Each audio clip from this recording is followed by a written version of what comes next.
Washington, D.C. was just swept up so fast in just a short amount of time. We now have a whole week without any murders going on at all. Trump deployed the National Guard without the mayor's consent, which has not happened since the 60s, and several law enforcement officers from multiple federal agencies such as the FBI, you have Immigration and Customs Enforcement, the Department of Homeland Security, DEA, and many other law enforcement agencies. They went all over DC to not only arrest and deport illegal immigrants, but to eliminate the crime, homeless camps, and clean up the streets. This was all done in such a short amount of time too. However, you gotta keep in mind that DC is not your average American city, okay, in both size and population. I'll give you an example. DC is 68 square miles and has a population of about 700,000 in that area. And if you compare it to, let's say, Chicago and New York, where Trump wants to go next, or at least he's saying he wants to go next, New York is about 450 square miles and has about 8 million people in that range. Chicago, on the other hand, is about 230 square miles and has about 2.7 million people. So both of these cities are significantly larger than DC. Washington was definitely a good place as a warm-up ground, I guess you could say. Bringing this to larger scale is definitely going to be a lot to overcome. It's definitely going to be a bigger hurdle than Washington, DC. But I don't think it's going to be a problem. Gavin Newsom was able to do it within less than a week when Xi Jinping was visiting San Francisco. When the president of China went to go visit San Francisco, Gavin Newsom cleaned up the streets instantly. He did it so quickly. He was able to do it, and the president of China came. San Francisco never looked the way it did. I know folks say, oh, they're just cleaning up this place because all those fancy leaders are coming into town.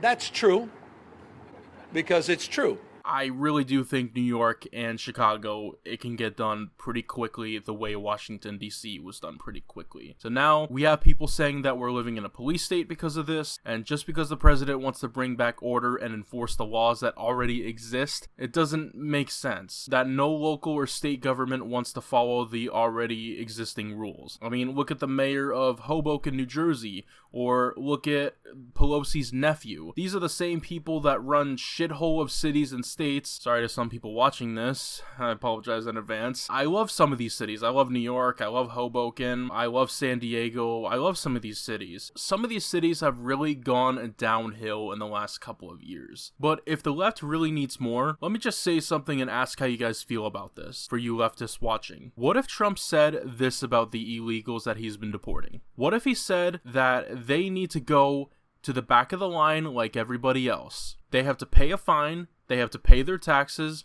they have to get a job, they have to learn English. What if he said that? What if Trump just said all of that about these illegals? Sounds kind of harsh, right? You might even call it racist, some of you liberals. I don't know what leftist term to use for the other things I said, but it doesn't sound good from the left's perspective, right? What if I told you these are all things that Obama said? These are all things that both Hillary and Bill Clinton said. We have to finally bring undocumented immigrants out of the shadows.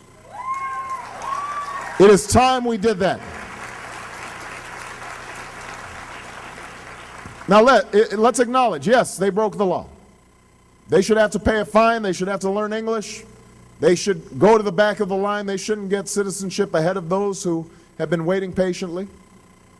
But we also have to put them on a pathway to citizenship. And this is what I mean. It makes no sense how these people say these things, and yet the left votes for them, completely ignoring these things. And if they ever do get confronted about it, which most of them don't, they make excuses. And to anybody watching, I promise it is not worth putting energy into confronting random leftists about these things. It's not worth screaming and arguing to leftists about their opinions on these kind of things. I promise you they're not going to change their vote in November. But let me know if you'd like me to get more into this. I'll be keeping track of Trump addressing these cities, especially in New York, and I can even go there and film the National Guard there if they actually do show up. We'll see about that though. I wouldn't be surprised at all if it happens. If anything, the National Guard is needed more in New York than it is in DC. New York is really become the Wild West. But we'll see when the time comes. Let me know if you guys would like to see that, and I really appreciate all the support on the last video. It's really been crazy. I never thought in my lifetime I would ever get 1 million views on YouTube. It really means a lot, so I want to thank you guys for all the support. Give me some suggestions on some other stuff you guys would like to see from me. Anyways, with that being said, I'll see you guys later.